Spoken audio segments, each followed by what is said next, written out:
వాడు ఎంతో మందికి కాల్ చేసి కన్వర్ట్ చేసుకుని లాయర్ని కూడా పెట్టుకున్నాడు వాడు అక్కడ. విత్ లాయర్ని కూడా మేనేజ్ చేశాడు వాడు.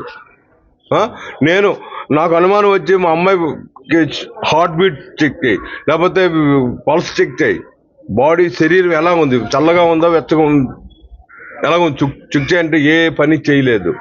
మీరు ఫోన్ చేసి మీకు 2 టికెట్లు పంపిస్తున్నాను, మీరు అర్జెంటుగా డెహ్రాడూన్ వచ్చేయండి.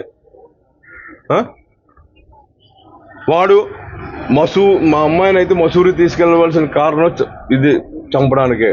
Pre plan murder. అర్థమైందా? వాడు ప్లాన్ చేసి మర్డర్ చేయడానికే తీసుకెళ్లాడు.